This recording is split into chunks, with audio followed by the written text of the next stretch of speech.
coming your way here and now. This is officially go down as episode number 192. You could jump on board the Unfiltered Revolution at Casey Stern on Twitter. Jump in the bio, get on the YouTube channel. Of course, where most of you are equal opportunists that we are, on Apple, Spotify, everywhere you get your podcasts. Also, the places you can get the Gibby Show. And thank you, Unfiltered Band, as we welcome in my guest here for EP 192.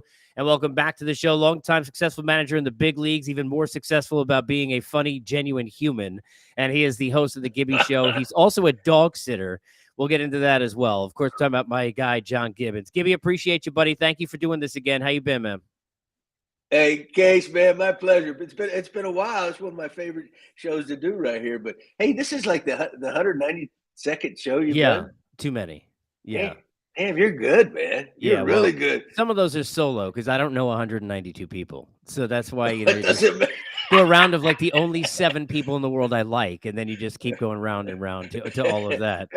You'll find that as you keep booking guests on your show. But how many have you done so far?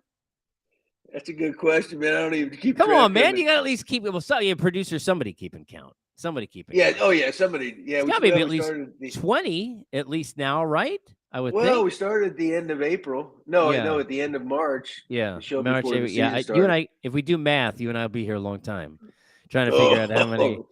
So I'll tell you some math I know, and that's the 30 seconds you got to pay off sponsors. Those are important for all your podcasts. BetOnline, your number one source for all your sports betting needs, latest odds, lines, matchup reports, basketball, baseball, boxing, golf, and more.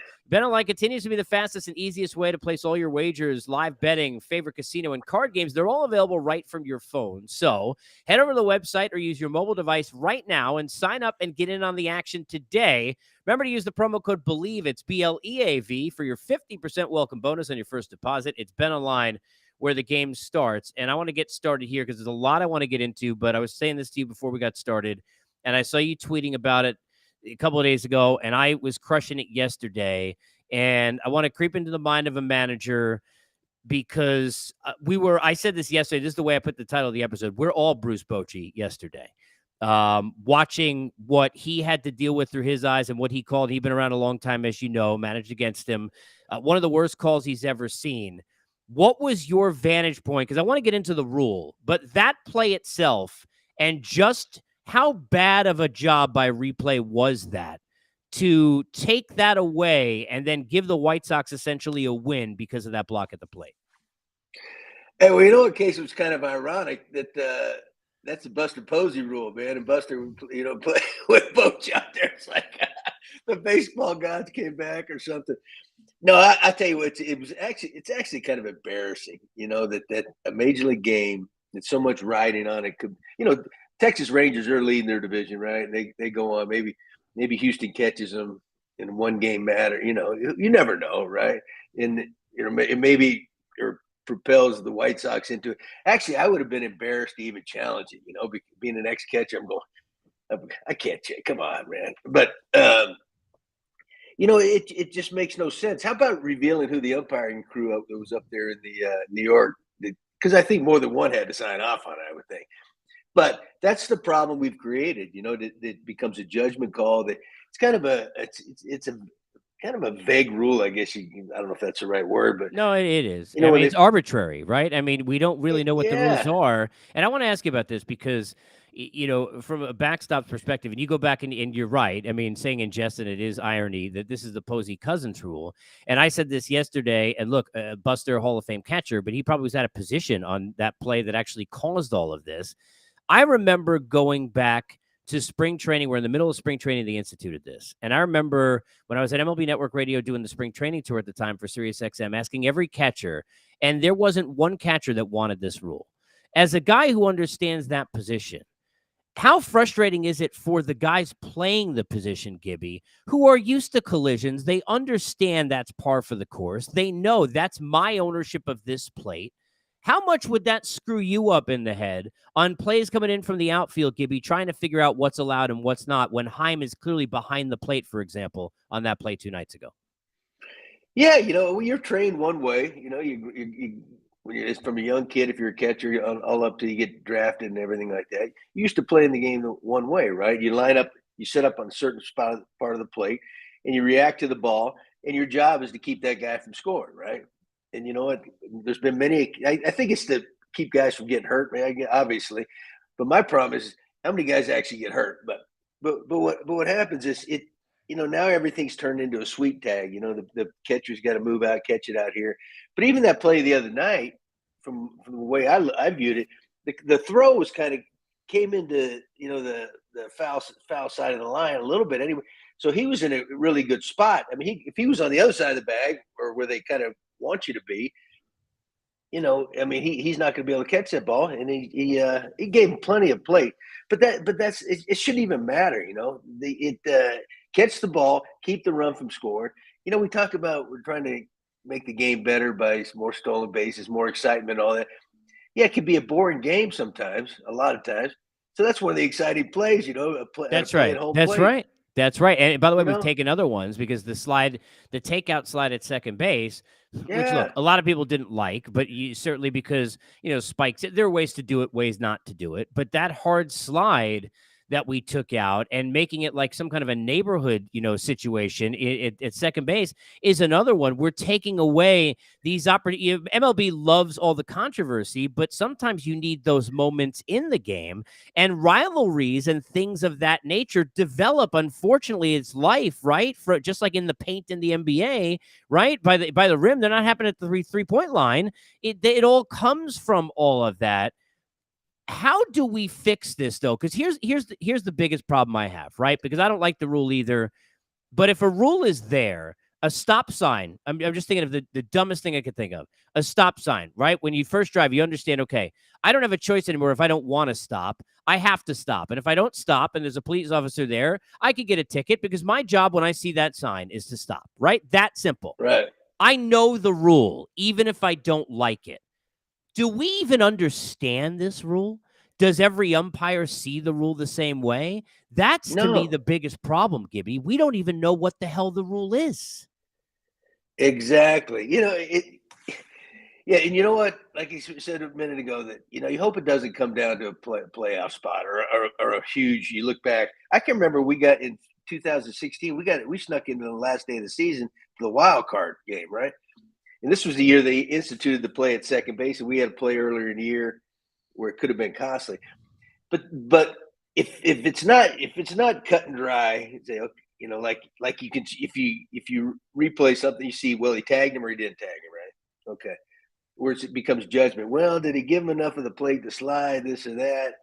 I got ejected a few times because there was plays that were replayed, and we'd look up at the board and say, there's no way they're going to overturn this, or they have to, or whatever. And then they wouldn't do it. You're looking on the big board in your stadium. I'd ask the umpire this, they turn it over in New York. They have nothing to do with it now. I say, who the hell's up there in making that call? I want to know because, whether they got a grudge against us. Of course. They whoop, go. But nobody ever knows, right? There's no accountability, Gibby. There's no accountability at all. But I wouldn't want to be an umpire to have to make that call, but that one is bad. But the replay's there the replay's there to protect them. This should be about when the call is. Look, in the other case the other night, Pedro Grifol said he challenged, all things, whether or not it was a tag. Who knows what was said and what was not. But in most cases, you're talking about now with this, inconclusive to overturn nonsense. Like, to me, all I want is the call right. I don't care what the hell was called on the field. And when you've got a fraternity of buddies up there not wanting to say buddies down there on the field did something wrong, why can't we get dudes from MIT who just understand video and teach? I'm serious. And say, hey, look, this is what the rule is. And just show me and tell me if you think it's right. Because if I tell you, right, and that's a brethren and a teammate, because that's what umpires are, right? We understand. I mean, they're all going to back each other up. If one dude up there, let's say, whoever it is, person A has been working with person B downstairs for 20 years, he's not going to overturn his call because it's going to make his numbers look bad. I don't want that. I don't care what the call was on the field. Get the damn call right. That's the whole idea behind it. The rule does say that if you get the ball in plenty of time, you're a catcher, then you can block it, right? But okay, so everything's like, well, did he get it in time? Did he give him a play? It's a joke. It's it's kind of like our society. We've gone soft. Now we're going to turn in in this athletic field. It's a case. it's almost like winning. That's about winning. You stop a run. You win in a game. Everything's celebrating now with the home runs hit. The crazy hats and the dancing. You name it. It's like it's turned into almost like a circus where the main focus is winning. I thought. Well, I And don't it's mind. I don't mind having fun. It's a different age, right? So this is like we're not oh, playing I know Atari that. anymore. So I don't mind. I don't mind because I'm in the middle, right? Like I don't mind. And I think the celebration and all that stuff, to me, time and score matters. Like I don't want a guy high stepping down the sideline as a wide receiver when you're down 35 points, right? So it's like, Right, but that's what they do. yeah, they do that to me. But the part that bothers me is that you can't have fun in the game if we're always talking about the things that are wrong that can be fixed. And that was clearly another one. I want to get to it. There's a lot I want to hit. Let me get to Toronto and get to the Jays next because um I don't know how much you want to put on one thing. It's like anything else, right? There's always a lot that's gone wrong. It's not just Alek Manoah didn't do what we thought he would. You and I both like him a lot. I know you've had him on, I believe, on the show. I love the dude, love the attitude, the personality. How much has what we thought and he could still be in his career, but what we thought he would be this year, right? And him not being that, how much of a trickle down effect is that when everybody in the room is looking and saying that's our dude at the front of a rotation? Do you put credence into that being part of what's kind of trickled down? How do you explain the Jays this year? Well, yeah, it's hard to explain them other than I'm thinking maybe they're not as good as we thought they were, but they're still good enough to get in the postseason. They're still right on the fringe of a wild card, right? Yeah. So and then of course Tampa ran away with things to kind of really screw things up, but where they're lucky is Barrios has pitched really well. Kikuchi's, they both found themselves. They could have been a real problem if those two had pitched like they did last year. But as far as Manoah, who knows why that happened? I think their problem right now is they just don't hit. They just don't score and like how everybody is that with expects the them names to. they got, Gibby? How's that? Why? I mean, you watch this team. Why? Yeah, I've been there. I don't. It's hard to explain sometimes. Other than a lot of times, hey, you're facing good major league pitchers too, but if they don't all hit their norm, which everybody expects year after year, right? Then that's what you run into. If they're doing that, then everything's fine. The big mystery, I guess, is Vladdy Jr. Not hitting home runs. I don't think he has a home run at home in a one of the best home run hit parks in baseball, right? Always has been. So that's kind of the mystery. And with runners in scoring position, you could stick that on a lot of teams, right? When teams struggle, well, the first stat they go to is, well, we were 1 for 15 with guys in scoring position, whatever. Okay, but that's what happened. But so if they've been kind of in that drought for a while, that's been kind of what's happened to them. And so that's what's glaring because I think they pitched really well. I mean, well enough to win many more ball games. But that's got to change. You know what? They got too many good hitters in there. Unless the fact that hey, maybe they're not. This is one of those years. It's going to be a battle just to get there. Maybe they're not quite as good as everybody thought. Everybody's predicted possibly the World Series, but I think they're still good enough to get in. There's no doubt in my mind, and that's going to change. They just had a big series down in Miami. Coming off a tough start of the road trip, Baltimore, then to Texas. They won 2 out of 3 down there in Miami. Miami was hot as any team in baseball, right? Now they go home against Oakland, I believe it's this. So now they're at home against the teams. Now it's a chance to make up some ground. But it's been one of these, and why that happens, who knows? I want to. Yeah, go ahead. I'm sorry, Gibby. Go ahead. No, that's it. No. I was going to ask you. I want to creep because it's not just Toronto. I mean, there are a lot of teams. And look, I sit there and, as you know, and look, I mean, certainly, I'm talking to a Met legend, and I always say that to you. I mean, I pay a lot of attention to what's going on with them and what Buck is dealing with in a team that's kind of gone off the rails. You think about San Diego that has kind of struggled, and St. Louis has been terrible. All these in their own rights are very, very different things. But I want to go inside, and this is one of the things I really wanted to talk to you about, the mind of a manager, because you hear, I'm sure, when you're managing, and now you hear it a lot afterwards as you see people talk about it. Everybody has their own idea of what a manager's job is, right? Of where the manager deserves credit or where they deserve blame. I want to go to when a team is struggling. How did you try and handle And what was the way that you learned as you came up as a player, a coach, and then manage, that is kind of the way a manager, quote unquote, should handle a team that is going out there every day, like the Mets are currently right now, and struggling the crap out of it? Everybody looks dejected. Guys look like they want to cry at the end of a game, look like they can't figure it out. That grip in the bat too tight. Take me inside the mind of a manager, of behind the scenes, really how you try and handle that kind of a situation, how difficult it is. Well, Case, I mean that's where I think managers are made, right? I based my style and from coming up, always playing baseball, the guys I played for, what I liked, what I didn't like, what made me tick. And when times get tough, and I even my first go around in Toronto, before all the wild card stuff, but the Yankees, the Red Sox would pull away, right? And now's the time a manager's got to stick his chest out. He's got to take the shots for the team, right? And enough of the talk. I hear, team meetings, this and that, because it's just like raising kids, right? Sometimes, the more you talk, the less they listen, right? But there's times to be firm and all that.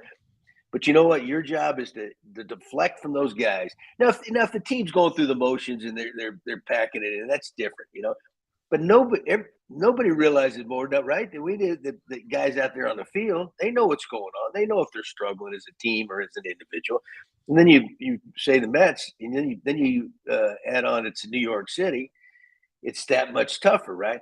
So the manager's got to, hey, no more, save all the talk, right? The team motivational stuff. They don't need that. They're tired of hearing you anyway. And you know what? I think try to paint a positive picture, take the heat, take the bullets for them. And then, you know what, in the end, like I've always said, and it's reality, it's a truth. If you're good enough in the end, you'll be there. And if you're not, you won't. That's just a fact. You play 162 games. If you're good enough, you ain't going to sneak in, right? And, but it may be a disappointing year, and then you get fired, right? So, Is it impossible with the money that the guys in this sport are getting made? More than other sports, it's professional as versus college, big difference. But now it's Major League Baseball, Gibby, versus everything else. Is it possible with today's generation of player to get in players' faces behind the scenes and have them actually take it in a way that they respond positively? Yeah, I think it is if you set the tone early. But there's got you got to be respecting. You have to respect them. They have to respect you, right? But the people that just talk all the time, people, we all The get eye tired wash, of that, the eye right? wash. Yeah, the eye wash. Yeah, right? exactly. But if you set the tone early and you're fair, and you tell them what's going on, I think you develop that kind of relationship. Where if the time comes where you need to, need to get a little tough on somebody, which we all need, right? Every now and then, you don't have a problem with it. But if you just fly off the handle, or you don't, if they think it's all about you and not about them, the team, that's when you're in trouble. But yeah, even now in saying that, it is different. They used to be able to rule with the iron fist. You could send guys down. You could do things that way. Those days are over. But I think still everybody needs a wake up every now and then if you're being fair about it. How much are you relying? Because and I think of it this way, because no matter what you say or do now on social media, right? And it's not just for managers and coaches; it's for everybody. I mean, you're going to find people who have something wrong with it. So, the Mets, as it's an example, we're losing a bunch of games in a row, and Buck comes out and says he's proud of his guys because they're not quitting and they're fighting. And then everybody in the New York media was ripping him for saying, "How could you say you're proud of the guys when they're failing, when they're not pitching well, when they're having mistake, right?" And all of that. You're trying to your point, buffer, and I get that, steady that ship, because to me, I've said one of the reasons why Bob Melvin, I think, and I say this with love about him, has so much success is because it's like he doesn't have a heart rate. Like I don't think he's the same every time I've ever seen. It doesn't matter, and this is a player. Players respond to that because you're not getting all jumpy and crazy when it's bad and rah rah when it's good. I mean, you're their balance, right, in the force, if you will. How much, though, do you need to rely on your leaders? How much were you relying on guys in your clubhouse that maybe would you bring a couple of them into your office instead of talking to a team in a meeting, Gibby, and have them kind of give that message? How much does that trust have to be their baseball manager today to the leaders in your room? Well, yeah, you've got the players got to police themselves. If a manager, it goes back to us, managers and coaches talking all the time. If a manager's got to do all that all the time, or a coach, you're in trouble, right? And there's certain guys on the team your big dogs, the guys making the most money, the guys that have had the best careers, guys are going to naturally gravitate towards them, right? And if you got a good one, you're in good shape. If you don't, you're in trouble, right? That's just a fact. But they're in that room together. You're there every day to get 162 days. That's the way it works. But now I don't know if I it's funny when you call guys in and things like that. See, I think if we get so what happens is if panic sets in, and let's just take the Blue Jays for example, right? If they were 5, 6, 7 games out of the last wild card spot, things are going. They're still over 500. They're like a half game, or they were, whatever. I don't know what they are today. Maybe we're not playing the way we expected, but we're right there, man. Maybe we ought to be looking at it this way. Hey, we ought to be pretty damn happy where we're at right now, And then come the trade deadline. The GM pulls off a trade that something can give us a shot in the arm. But it's by no means a failure yet. I mean, it's a failure if you don't get in because of the kind of team they have. But sometimes we get focused on everybody panics, and then the manager falls in line. The front office isn't happy, so it trickles downhill. Then the players think you're phony anyway, and you're taking your marching orders from upstairs. Then you're toast, right? But even like you said about Buck, right? See, as funny as that sounded to people, I think Buck was doing the right thing. You know what? It distracted from those guys because you mean to tell me Scherzer, Verlander, and all those veterans, they don't know what's going on right now. With you. I'm with you, Gibby. I'm with you. Yeah, you don't gotta tell, right? You don't gotta tell those guys, and the job is of those guys in that room to police that room. Buck's job is to kind of keep semblance of balance through ups and downs of a long season, deal with the roster that he has, and at the same time, and I want to kind of expand this to all managers now because everybody deals with this. I mean, look, I watched a situation, and I'll just give one example where years ago, Dave Roberts, I'm sitting there and covering the World Series, and Doc had to wear, and I love Kike Hernandez, he's a really talented player, but he had to wear, and this is during the Bellinger MVP kind of a Bellinger, putting Kike in for Bellinger in the 3-hole against, I think it was David Price, after Bellinger had gotten a knockoff and when Price had come in relief earlier in that World Series. And why? Because clearly the analytics team, of which the Dodgers, by the way, it's a large part of why they're successful. So I understand there's good and bad with everything, but this was not a lineup that would be any manager's choice at that point, because managers also have eye test and wear, like you guys do, what's on the field. How much did you notice as your managing career went on, and how much then even worse is it exponentially now for managers to make decisions on their own, Gibby? And how difficult is that for some of these guys? They're never going to say it out loud. They can't, because they're going to get fired or wear it publicly, and you can't wear out the people who are paying you. But how difficult truly behind the scenes is it for a manager in today's game when they don't have autonomy about the kind of lineups they're putting out every day? Because none of them do. Oh yeah, I think it plays right into, because that's clearly what happens in most places. I'm not sitting there listening, but I know what's going on. We all know that's one thing I made a point, and I was kind of, and the guys, the GMs on my team know that I was going to make the decisions. Right, we talk things out. But you give me the players, I'll make the decisions. I'm happy to discuss it. We can come up with some better strategy, but I'm not going to dictate anything on what a number tells me. I'm smart enough to know, I think. But nowadays it's clearly different. If you even want to get a job, you almost have to say, all right, whatever you guys want. But I think that erodes some of the authority that the manager actually has, because, and so if he comes, he wants to get tough with somebody or something, they can drop on you. You're just a puppet up there anyway. I mean, I don't know how legit is this conversation type thing, and so it's hard to put a finger on everything that's going on, but when you play every day like you do, there's the ups and there's downs. There's the tension, the conflicts you have with these guys, the good times. But you got to expect some crappy times, just like you got to expect some good times, But I wanted to go back real quick. You were talking about go ahead. The Padres and the Mets. Yeah, go ahead. I view those two teams totally different, right? I think I see the Mets as they got some more of those hard nosed, guys that have been, the Verlanders, the Scherzer. I look at the Padres as kind of a bunch of renegades, right? And they're out of control, whatever, and they made a run last year to get in, and it had a decent playoffs.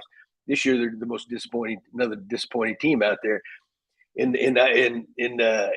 Bobby's going like that. I'm sure Bobby wants to rip his hair out. Oh, Man, I'm and rip sure, but he somebody never else's shows hair it. To out. his credit, never shows it. But I wish he would one time for Yeah. credit. Because I see, I just view the teams differently by the personnel, right? That's fine. That's fine. But the Padres are more talented, I think. Expectations were high on both, though. Expectations were high for both. Oh yeah.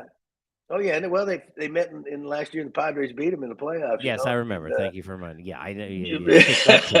Scherzer gave up 7 runs, by the way, and also not Buck Showalter's fault.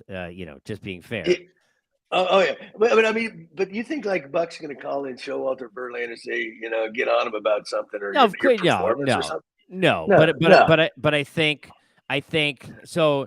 I'm going to tell you about a small situation yesterday in a game that I saw, and then I want to hit something else. It's just an example of, I'm not old school or new school. I'm not analytical or eye test. I think the problem we have in this sport is everybody's got to be shades of gray with everything. You have to take in all the knowledge. You have to be willing to use what's in front of you, what's in the past week, what's on the back of the baseball card, and all of those sorts of things, right?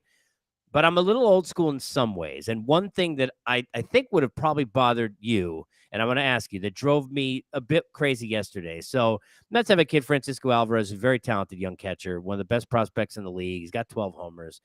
He played the first 2 games of this series. He did not play yesterday. Mets are down 2 runs in the 9th inning, and Buck sends him out to pinch hit. He's the 3rd guy up, hoping that one of the first 2 get up, and then he can go and tie the game, right? Ryan Presley was difficult to hit.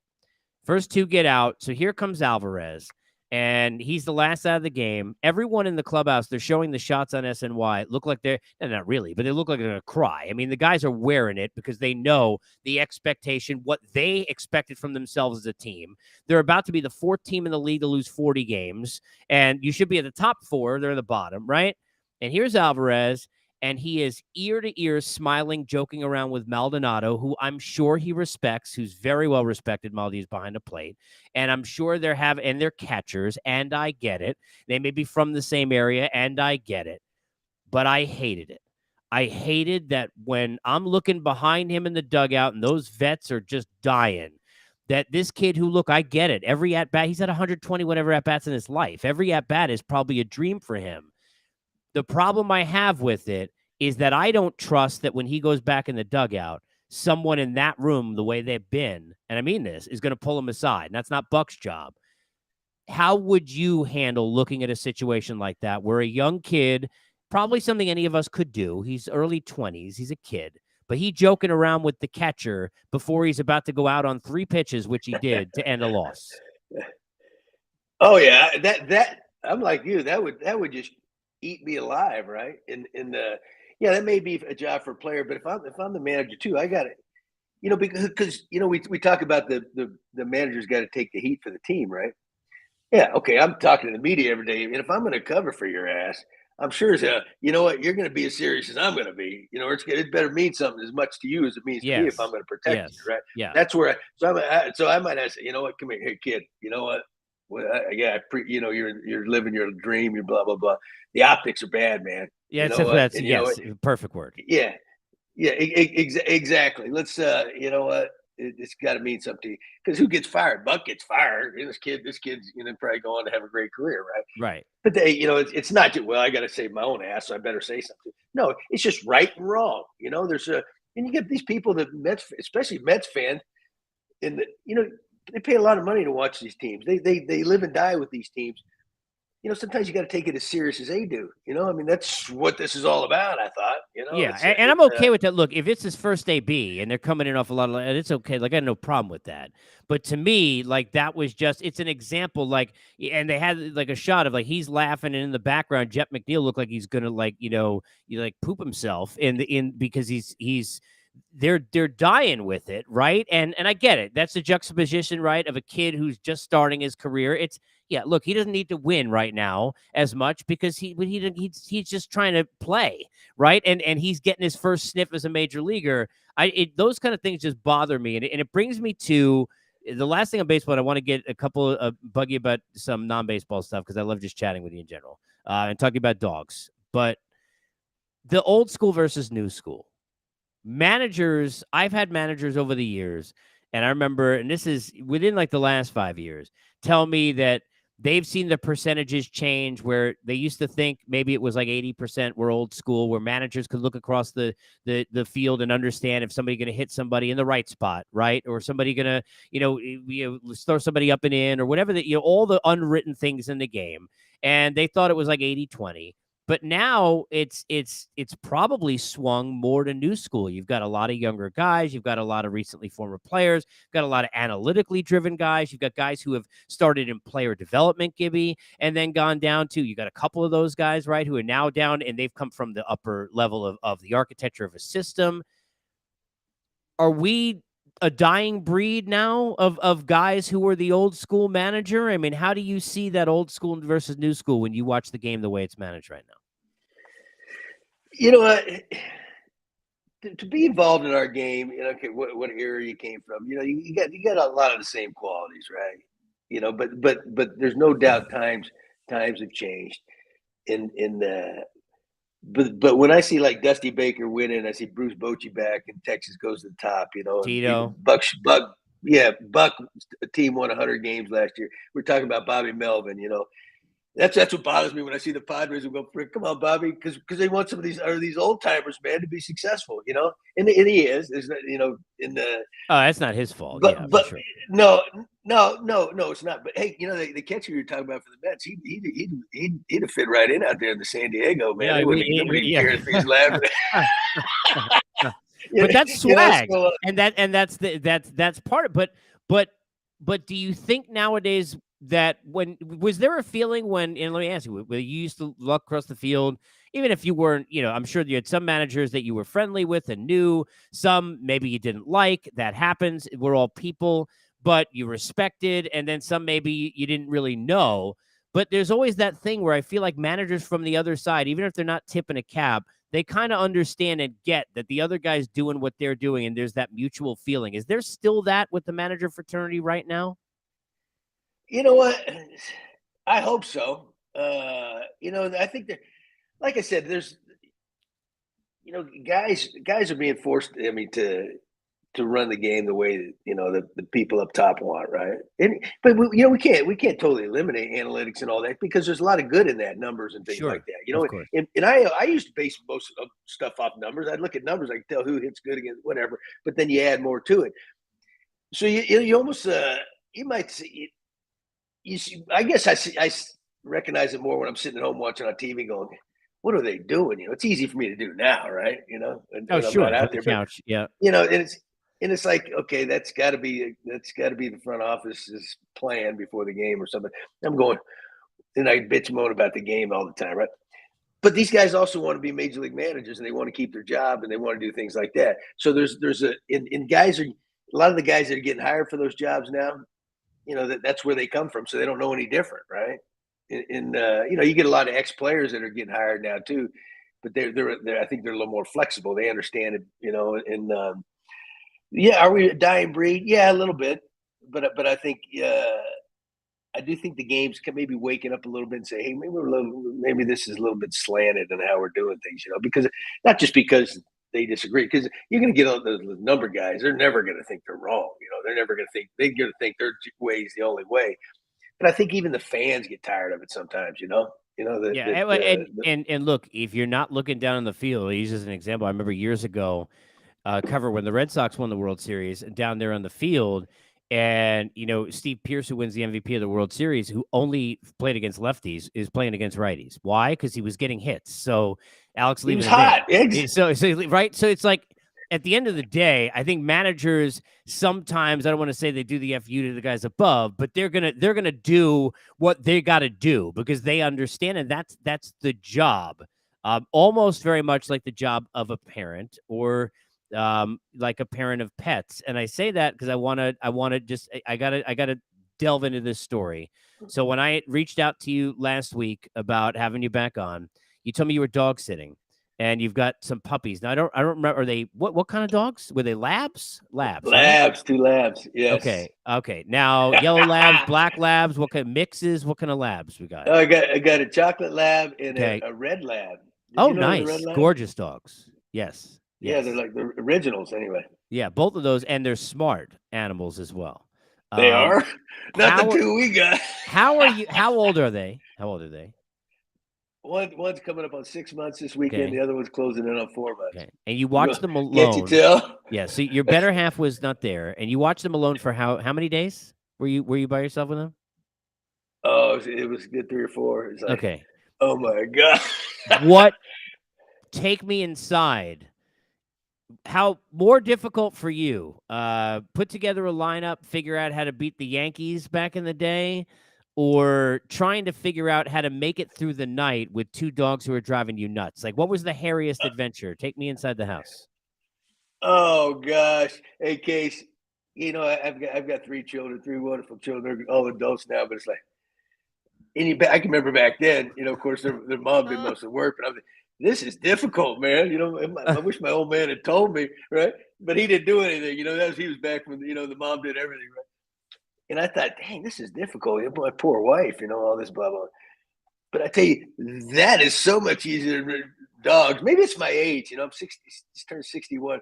Maybe you're not supposed to have labs in there. Maybe you're supposed to have those little kittens. Were you walking them on leashes? Were you taking them for walks? Oh yeah, well yeah. Well, we don't take them out front much, because there's a lot of deer running around. Don't take you don't want that. No, but occasionally we do, but we get this little fenced in area in the back. Okay. It's like, but down here in San Antonio, it's like 110 with 120 degrees. They get hot. You got to get a lot of water. You got to give them a lot of water because they're going to get hot. But do you have a trouble like wrangling them to get them in the house? Like, what are you doing bull and matador to try and get them in the? How are you getting them? How are you getting these two dogs? I'm just imagining you running around your lawn or your backyard trying to get these two dogs. Case I plead with them, but that doesn't work, right? So I was watching that a show where a mother dog or a mother bear or something, they grab them by the back of the neck, right? And then they come. So I got the point. Hey, I'm gonna try this. They come right along. So things have gotten. Were you watching for advice? Were you watching that for advice? No, I don't. My wife's a wildlife photographer, so I think I was watching some videos or something. I go, okay, that's the key. Hey, real quick though, you brought up Steve Pearson a while ago, right? Yeah. Uh-huh. I got a great story about. Go ahead, Pearson, bring it. Let me hear it. He was with us when we traded him to the Red Sox, right? That year he was the MVP. We were playing a game down in Houston. I think it was earlier that year. Yeah, and Charlie Morton's pitching for Houston, right? So Piercy's not playing that game. And who else wasn't? Anyway, another one of our big hitters wasn't playing that game. And Morton's dealing, right? So we get, it's probably about the 7th inning. He's still there. We're down by 2 runs. So we're down at the bottom of our lineup. So I tell DeMarlo Hale, our bench coach, I said, hey, go find because I looked at. I was the analytics meeting. I looked at the results guys on our team had against Morton in their career, and I think Piercy had like 2 or 3 hits, and he was the only one that had any hits, So I said, I don't know why he wasn't playing to begin with. Maybe it's something that's my stupidity. But so anyway, I said, hey, go find Piercy. If we get a guy on, he's going to hit, right? So DeMarlo first he couldn't find him. Then Piercy comes running around. Coming out of the dugout. He goes, "What do you need?" I said, "Hey, if this guy gets on or so and so gets on, you're going to hit." And he goes, "Oh no." I said, "No." I told him. I said, "Hey, you're the only one that's ever hit Morton." He goes, "No. That's back when Charlie wasn't throwing very well." Yeah. During his Phillies days or the Braves, early Braves days. Yeah. Exactly. So I told DeMarlo, okay, hey, get somebody, get the other guy, right? Whoever that was. So we didn't even send Piercy up there. We sent the other guy because he was, no chance. Next thing you know, we traded him to Houston. The Red Sox. And he's the MVP of the World Series. Yeah, and crushing everybody. By the way, I think he played for every team. Did he play for the Yankees? He played for like every other team in the American League East. Team in the East. Oh yeah. Seemingly played everywhere. Let me. One of the best guys you will ever meet, man. What a great competitor. One of the best human beings you'll ever meet. I was just going to ask you that because let me close on this. So there are, you've got like 2 careers, right? So as a player, there were probably teammates that had tremendous impact on you, whether it be showing you the ropes, guys who you respected, guys who you learned from, guys who you had fun and hung out with. As a manager, it's a little bit of a different role because you're more like a father figure in a lot of these cases, right? Give me a player or two that through your time you just had a different level special relationship with, manager to player, because it's not teammate to teammate. It is harder to build that relationship beyond the field because look, you're the boss, you're the guy who's making the right. I mean, there's a little bit of a difference there. What guys stand out to you and why in that category of kind of just a different level special relationship when you were a manager with your players, Gibby? Casey, I've been fortunate, man. I've had some good ones, right? And really, I've been lucky that way. But Josh Donaldson's one of my all-time favorites. We had our battles, man, but we understood each other, and we still keep in touch. That kind of thing. Mark Burley, Burley, another one of the best human beings. The easiest, if you want to be a good manager, Burley's your kind of guy, man. And if you want a quick day before the pitch clock, you want to be out of there soon. Exactly. He's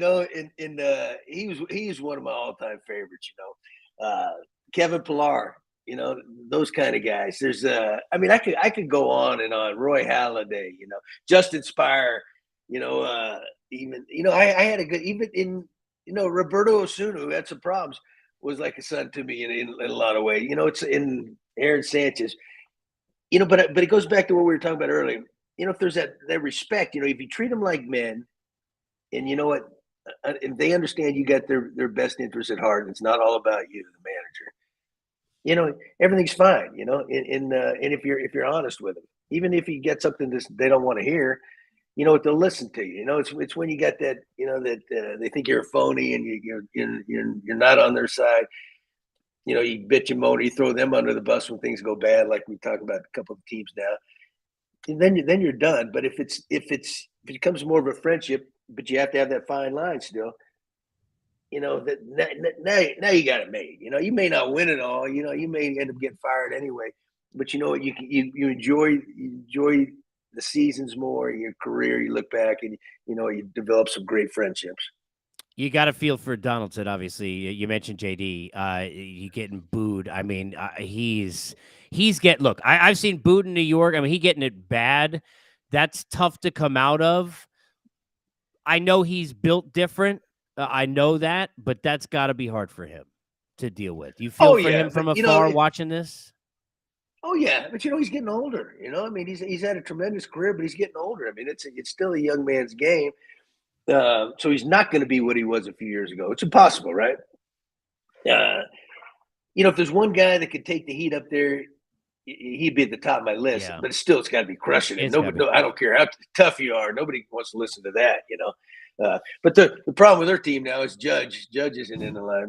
But you know what? The problem with the Yankees, everybody gets hurt all the time. All this state-of-the-art medical stuff we got, all these training techniques we use now. Everybody's hurt all the time. Stanton's hurt every time you turn around. It's like that's what kills that team. I leave you with this, and you know how much I respect and love you, and I appreciate this so much. I leave you with this advice. Don't ever let, as a dog owner, my dog is almost 15. Even if these dogs stare at you and say, I don't want to eat that, don't ever feed them human food, because once you do, they will never go back. I have been feeding my dog human food for about 14 years. Because about a few months in, we had a head-on collision where he basically was looking me in the eye. I'm going to starve. I'm not eating this garbage. And if you don't feed me something else, you're going to have to explain to your kids you have no dog. And I've been feeding him regular food for about 14 years. And beyond it being even costly, I sit there and I'm cooking chicken for a golden retriever and feel like the biggest jackass on the planet Earth. So whatever you do, don't feed these dogs human food. That's my advice to you. Okay. Hey, remember though that golden retriever likes you more than your kids like you. Yeah, I mean they like him more than they like me too. I mean I should just leave them with each other and go on vacation. Be careful. I think human food's cheaper than the dog food, man. So you might be ahead of the game there. It's certainly cheaper than the vet. We know that. So keep them healthy. Gibby, appreciate you. Thank you, buddy. Case, you're the best, man. Anytime, pal. Anytime you want to join us on the Unfiltered Revolution, you could hop on board all the different ways. Enjoy it on Apple, Spotify, everywhere you get your podcasts. Enjoy the Gibby Show and check that out as well. We are Unfiltered, and we are, as always, presented by